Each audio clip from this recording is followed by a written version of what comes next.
This morning we're going to talk about how to approach difficult passages in the Hebrew Bible, how to ask good questions, what kinds of questions to ask, how our approach might differ depending on what context we're approaching that passage in. And we're going to look at three of the really most difficult passages in the book of Genesis briefly: the story of Sodom and Gomorrah, the story of the Rape of Dinah, and the story of Tamar, daughter-in-law of Judah, in Genesis 38. Well, when we approach difficult passages, I'm going to start with a few questions that I want to keep in mind. First is, what kind of context, what kind of ancient context are we dealing with? Who was writing and reading that story, and why were they doing that? What was the social and political context of the writing and reading of that story? What are the literary and rhetorical techniques that shape the story? This is about distancing, in a way, the meaning of the story or the content of the story from the form of the story. How is the story told? And how are particular rhetorical features employed in the telling of the story? And how does that story fit into the larger literary context of both theme and narrative? You see this very clearly with the Dinah and the Tamar stories, connecting to larger themes in the book of Genesis. When we turn to the modern context, we ask very similar questions, but I want to argue that these are different. Who is reading the story now, and why? What are the social and the political and the religious and the ideological factors that influence our reading now? And how do modern readers respond to these literary and rhetorical features, so that when the story not just contains what it contains, but is told in the way that it is told, how do we experience, as readers, those particular features? And ultimately, the question that we're getting at is, what is at stake in the reading of this passage? Why does it matter? What questions are being asked? Who cares? What impact does it have? What importance does it have? Significance? Does it matter? And if so, why? And to whom? And for what reason? So let's take a look at a couple of features of these three stories very briefly. First of all, in Genesis 18 and 19, we have the story of the destruction of Sodom and Gomorrah. And I want to point out at the end of chapter 18, Abraham has been entertaining these three angels who repeat their promise to him that God is going to give him a son and make him into a great nation. This is before the birth of Isaac. And as they are leaving, Abraham is sending them on their way, and then the Lord starts talking. Is he one of the angels? I don't know. This is very bizarre. The Lord started talking and said, all right, I'm going to tell Abraham what I'm about to do. I'm going to go see, is Sodom as bad as everybody says? How great is the outcry against Sodom and Gomorrah? How very grave is their sin? I'm going to go down and see whether they have done altogether according to the outcry that has come to me. And if not, I will know. Again, we've talked about how in these stories, God doesn't necessarily know everything and is not everywhere. Here he's traveling to a place to find out what's going on there. So Abraham then argues with God, saying, look, how can you destroy that entire city if there are some righteous people there? And this is a very famous scene, very important in the history of Judaism as well, this idea that Abraham could argue with God and could negotiate with God and even challenge God. And he says, look, you're the judge of all the earth. Shouldn't you do what is just? Is it just to destroy the entire city, even if there are a few people there who are righteous? And so God says, okay, fine. I will save the city if there are 50 righteous people. And then Abraham then pushes him down from 50 to 45 to 40 to 30 to 20. And finally, he's like, look, if there's 10, don't destroy it. God says, fine. If I can find 10 righteous people, I will not destroy it. Now, that's the context. When we get to the story in chapter 19, first of all, Lot shows them the same hospitality that Abraham has shown the angels in the previous chapter. And when Lot brings these two travelers, two now, into his house, the people of the city surround his house. Now, this translation says the men of the city.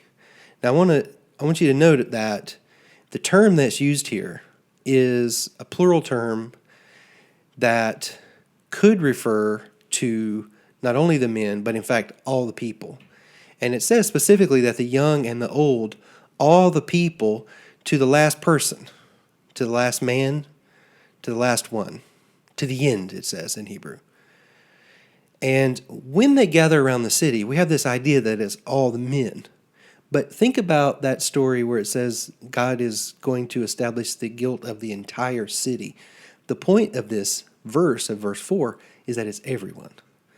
Now, I believe that this is meant to imply old people, children, men, women, everyone, that they are all engaging in this behavior. Now, the reason why that's important is because this passage, of course, is famously connected to the issue of homosexuality. I'm going to argue, and many scholars argue this, that this text is not really about homosexuality. Rather, these people are being judged for their lack of hospitality. These people are being judged because they have responded to these travelers, to these visitors who are staying with Lot, with violence and with oppression. Now, you see this in Ezekiel in chapter 16. It says that your sister Sodom and her daughter have not done as you and your daughters have done. This was the guilt of your sister Sodom. She and her daughters had pride, excess of food, and prosperous ease, and did not aid the poor and needy. So Ezekiel says that the sin of Sodom is pride, lack of hospitality to the poor and the needy. So one of the things that we're going to look at then, when we're asking questions about this story, is what is the context? What are the issues? What are the questions being asked that determine the way this story is told? Now, certainly, the behavior being pursued here by these people is wicked behavior. But the question is, what is wicked about it? One, it's wicked because it is the lack of hospitality, because it is abusive and violent against those travelers that to whom they are supposed to show care, to whom they're supposed to be merciful. There is also sexual sin here, and when they call the people, they say, bring them out to us that we may know them. Now, this is one of the 3 or 4 Hebrew idioms for to have sex with, to know, and the question is how to translate that. This translation is just not really a translation. It just reproduces the idiom, which is not helpful.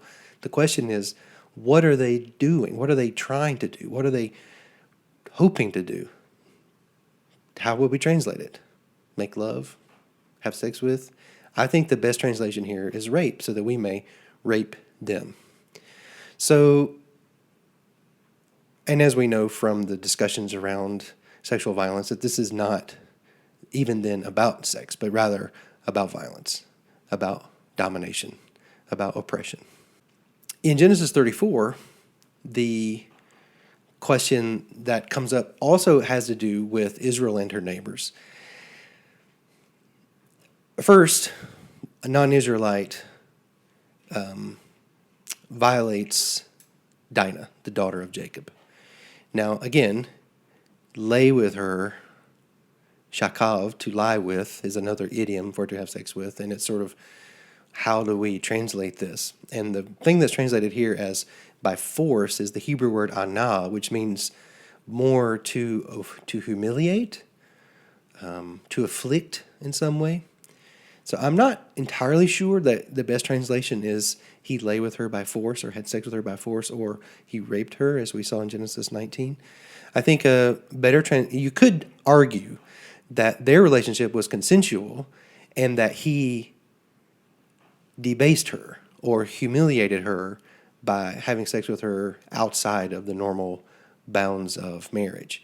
And as you're going to see, the response of the brothers and of the father is to the harm done somewhat to her, but even more importantly to them.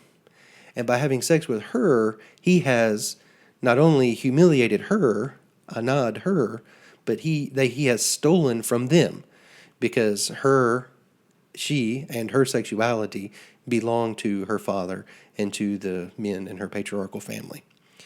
Well, at any rate, after this, and this is unusual in the Bible, after this scene, he wants to marry her, and then he asks, well, hey, can I marry Dinah, your daughter and your sister? And the story they come up with is like, well, okay, fine. You can marry her, but you have to agree to make a covenant with us. You have to become part of us, and the way that you do that is by being circumcised. Only on this condition will they agree to live among us, to become one people, that every male among us be circumcised as they are circumcised. So they all go out, and every male in the town, every male in the city, went out to the gate and was circumcised. While they were lying there in pain, Simeon and Levi come and kill Hamor and Shechem and took Dinah away. And then the other sons come and see what's happened and then plunder the city. They take the flocks and the herds and the donkeys and everything else, all their wealth, all their little ones and their wives and everything that was in their houses. They captured and made their prey. So their response to the violation of one woman is to kill men, take wives and children and all the property. So not a commensurate response, it seems to me. Commensurate response, it seems to me. When they do this, Jacob is very upset. He says, look, you have brought trouble on me. They're going to be very angry, and they're going to gather themselves against me and attack me, and I'll be destroyed. And their response is, should our sister be treated like a whore? Meaning, we did this for her. But it seems to me that their argument, their claim, their complaint is not what has happened to her, but is what has happened to them. That it's about their rights, their prerogative, their property, and it is responded to. Their response is to take property from the other people. Finally, we're going to look briefly at the story of Genesis 38. This is a story that gives us the term onanism, which you can Google if you want on Safe Search. And it's a story about a man who has sons, and God is unhappy with the sons, and he is killing the sons. And the bottom line is Judah ends up with his daughter-in-law, Tamar, who doesn't have any children. And his brothers, his two sons, the older two brothers, are dead and without any offspring. And Judah has another child. He has a third son. And what he's supposed to do is give his third son also to Tamar so that he can impregnate Tamar, because the idea is that the brother of the older dead brother would create sons for the brother, if that makes any sense. So Judah said, look, I'm not going to give my third son, Shelah, to Tamar. So Tamar then, in this patriarchal context, is in a tight spot. She has to make a decision. What's she going to do? And what she decides to do is something very tricky, but also inventive, showing a lot of initiative. She dresses up like a prostitute, then ends up soliciting her father-in-law, becoming pregnant by her father-in-law. And she's smart enough that when she has him with her in her chambers, she says, you need to give me a signet. You need to give me some surety of who you are so that you can send me payment. And says, what are you going to give me? And he said, I'm going to send you a kid. She's like, okay, you must give me a pledge. A kid meaning a baby goat. So give me your signet and your cord and your staff. So he gives her those things, and then he goes to get the goat, and while he's gone, then she slips away. But she still has the signet and the cord and the staff. Later on, she turns up pregnant, and his response is, bring her out and let her be burned, because she is pregnant as a result of whoredom. So as she's being brought out, she says, well, the man who owned these things is the one who got me pregnant, the signet and the cord and the staff, proving that Judah was the one who did it. Now, this is an elaborate lesson. This is an elaborate demonstration of right. And Judah says, and this is the end of the story, and it's fascinating. He says, she is more in the right than I, since I did not give her to my son Shelah, and he did not lie with her again. That's the end of the story. Now she's going to have children, and these two boys are born. So what is the nature of Judah's response here? Is the story a rejection of the patriarchy? The answer is no. The story is Judah acknowledging that he was not a very good patriarch, that he did not fulfill the obligations of the patriarchy. So it's a story that says the patriarchy will work as long as the patriarchs fulfill their duties. And in this case, Judah's job was to make sure that his sons had male heirs, and he had not done that. Now, was he concerned about Tamar? No. Would he really worry about her and her situation? No. The harm that he did was to his sons, and she suffered in the process. But she was able, through this tricky means, to get him to acknowledge that he had not fulfilled his obligations as a good patriarch. I want to end by drawing a contrast between two ways of reading, and I'm interested to see what you think about this in the comments. One way of reading is to read with, meaning that we approach the Sodom and Gomorrah story, or we approach the Tamar story as a story that we assume is going to be good. There's going to be a good moral lesson. There's going to be something valuable in that story, that we are committed to that story in some way. Maybe it's because of a religious context that treats that story as scripture, and so that we are coming to it, and it might be difficult, it might challenge us, it might raise a lot of hard questions, but our goal is to read with. And what is at stake is this text as scripture and our own engagement with scripture, right? That's one way of reading. Another way of reading is a way in which we've sort of toyed with this, and it's what you might call reading against, meaning that we encounter these stories not assuming that they're going to be good, but encountering them as something that are problematic, encountering them as something that are potentially harmful or potentially bad. That these are stories about violence, these are stories about subjugation, these are stories about sexual violence, about patriarchy, things that from a modern point of view, in the modern context, are very problematic. And the choice to read against is a different answer to the question of what is at stake. So what is at stake is not, now I must submit to this text of Scripture, or now I must find ways of saving the story or salvaging the story or celebrating the story, even though they're difficult questions.